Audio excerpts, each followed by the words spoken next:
우리나라의 첫 항공모함 건조 소식이 알려지자 중국 언론들도 이를 보도하고 있는데요. 한국의 경항공모함이 대형 항공모함에 견주는 전투 능력을 가지게 될 것이라 분석하며 실질적으로 중국에게 가장 큰 위협이 될 것이라 경계하고 있습니다. 왜 이러한 평가를 내놓았는지 이번 영상을 통해 알아보도록 하겠습니다. 국방부는 지난 8월 10일 발표한 2021-2025 국방중기계획에 의거 항공모함 도입을 공식적으로 확정하였습니다. 독도급 대형 수송함의 후속 사업으로 계획 중이었던 LPX-2 사업이 기존 강습 상륙함 계획에서 항공모함으로 변경된 것인데요. 그동안 이탈리아의 경항모인 3만 톤급 카보우르급과 영국 중형 항모인 7만 톤급 퀸 엘리자베스급, 미국의 4만 톤급 와스프급 강습 상륙함이 모델로 거론되었는데 현재까지 알려진 바로는 경하 배수량 3만 톤의 만재 배수량은 4만 톤을 상회하며 길이 약 260m 혹은 약 40m로 일본 해상자위대의 이즈모보다 큰 체급으로 건조될 예정이며 와스프급보다도 큰 크기로 건조될 예정입니다. 탑재될 함재기는 수직이착륙형 스텔스기인 F-35B가 유력한데요. 군 소식통에 따르면 F-35B 20대를 들여오는 방안을 검토 중에 있으며 독도함 및 마라도함과 달리 전투기 수직 이착륙이 가능하도록 갑판을 특수 재질로 하여 다목적 임무 수행이 가능하도록 설계될 예정으로 절충교역 방식으로 미국으로부터 항모갑판 제조 기술을 요구한 것으로 알려졌습니다. 우리나라의 첫 항공모함은 2030년대 초반의 전력화를 목표로 하고 있는데요. 대형 상륙함을 사실상의 항공모함으로 분류하면 우리나라는 세계에서 13번째로 항공모함을 운용하는 나라가 됩니다. 한국의 항모건조 소식은 세계 각지에서 이슈가 되고 있는데요. 특히 이웃나라인 일본과 중국에서 크게 관심을 가지고 있습니다. 일본은 2015년과 2017년 취역한 이즈모급 헬기 탑재 호위함 2척을 F-35B 스텔스 전투기를 운용할 수 있게 개조하고 있으며 2023년 완료할 계획인데 한국이 마찬가지로 F-35B를 탑재하는 항공모함을 도입하기로 하자 영해가 작은 한국 해군의 항공모함이 왜 필요한가? 한국은 항모를 운용할 능력이 안 된다라며 대체적으로 비관적인 전망을 내놓고 있는 반면에 중국은 한국이 항공모함을 보유하게 될 경우 중국에게 가장 큰 위협이 될 것이라며 나름 진지하게 분석하는 분위기입니다. 중국의 대표 포털 사이트인 신화닷컴의 밀리터리 채널에 올라온 기사 내용을 보면 동아시아 지역 항모클럽에 새로운 회원이 추가될 예정이라며 한국의 항모건조 소식을 날렸는데요. 한국이 F-35B 전투기를 20대 탑재 가능한 3만 톤급 경항모를 건조할 계획이며 스키점프대와 수직이착륙을 사용하는 항공모함으로 영국의 퀸 엘리자베스급과 같을 것이며 특정 수륙 양용 전투 능력이 유지될지는 지켜봐야 한다고 분석했습니다. 또한 이 항모는 동력장치, 레이더 전자장비, 방어체계는 독도급 상륙함과 유사할 것으로 보이며 이를 통해 R&D 위험을 줄이고 조달 및 구매 비용을 감소시켜 가능한 빨리 전투력을 갖출 수 있도록 했다고 분석했습니다.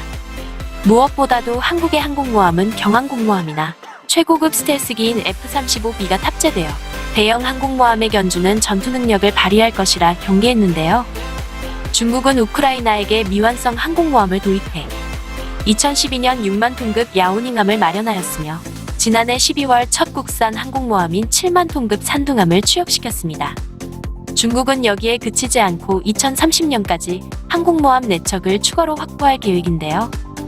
문제는 이 항공모함들에 탑재되는 함재기가 3세대 전투기 J-15라는 점입니다. 항공모함에 있어 가장 중요한 임무는 바다에서 함재기를 운용하는 것이고 항모의 위협 수준은 그 항공모함이 탑재하는 함재기가 결정한다고 해도 과언이 아닙니다. 항공모함을 운용해 본 적이 없었던 중국은 함재기 기술을 외부에서 도입할 생각이었는데요. 중국은 함재기용 전투기 기술을 갖춘 미국, 영국, 프랑스 등과 적대 관계에 있어 이들 국가로부터 함재기를 도입할 수 없었고 그나마 친한 러시아로부터 서희 27의 함재기형인 서희 33을 라이센스 생산하려고 했습니다. 그러나 서희 27의 라이센스 사업인 J-11 사업에서 러시아 측은 중국이 계약을 어기고 지적재산권을 침해했다고 주장하며 중국과 더 이상 라이센스 계약을 하지 않기로 방침을 정했고 중국은 WZ-10 헬리콥터뿐만 아니라 함재기 도입의 길이 막혀버렸습니다. 이 때문에 중국은 우크라이나에 손을 뻗어 우크라이나가 보유하고 있던 서희 33의 원형기인 T10K3 시제기를 손에 넣었고, 이를 분석하여 서희 33의 복제품인 J15를 만들어냈습니다. 그러나 러시아가 부품 공급을 중단하면서 J15는 껍데기만 서희 33의 모습이고, 안에 부품은 중국산이 들어가며 성능도 원판에 크게 못 미치는 것으로 알려졌는데, J15가 초도 비행을 하기 직전까지 러시아의 서희 33 라이센스 생산을 애걸할 정도로 중국도 본인들의 복제품의 성능에 상당히 만족하지 못한 듯 보입니다. 실제로 J15는 최소 4건 이상의 추락사고를 경험했으며, 이 때문에 양산에서도 많은 차질을 빚었는데요. J15는 2016년까지 20여 기가량 생산된 채 생산을 멈췄는데, 이는 야오닝함 24대와 탄둥함 40대의 훈련용까지 염두에 둔다면 턱없이 부족한 수량이며, 두 척의 항공모함이 충분히 작전을 펼치기에는 어림도 없는 상황임에도 정작 J15가 추가 생산이 이루어지지 않은 이유는 그만큼 J15의 성능에 문제가 많다는 의미로 해석될 수 있습니다.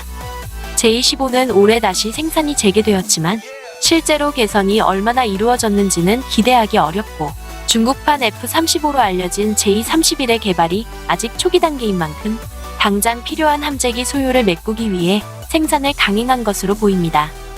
물론 이는 중국이 처음으로 항공모함을 운용하는 만큼 시행착오를 겪고 있는 것이라 볼 수 있는데요. 한국을 미국의 개라고 표현하며 깔보는 중국이지만 세계로부터 외면당하며 함재기 도입과 운용에 어려움을 겪고 있는 중국에 비해 미국과 단단한 유대관계를 형성하며 곧바로 최고 수준의 함재기를 보유하게 될 한국이 내심 부러운 듯한 뉘앙스입니다. 또한 한국은 항공모함 제조 경험이 없지만 세계적 수준의 조선 산업을 가진 선진국으로 이를 토대로 관련 경험 부족을 메울 수 있다고 말하며 항공모함 건조에 대해서도 기술적 어려움이 없을 것이라 설명했습니다. 또 한편 중국 언론은 태평양엔 한국과 친한 나라들밖에 없고 결국 한국의 항공모함은 중국에게 위협이 될 것이라 설명했는데요.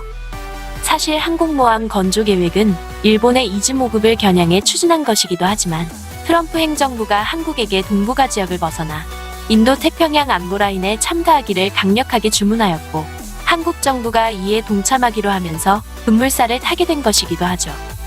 여기에 탄도미사일과 순항미사일을 탑재한 차천톤급 원자력 잠수함도 추진 중에 있어 차세대 한국의 핵심 군사력을 구성하게 될 것이라고 분석하면서 단기적으로 중국 해군의 5세대 함재기의 전력화가 어려운 만큼 미국, 한국, 일본의 해군 전력이 중국의 큰 위협이 될 것이라 전했습니다.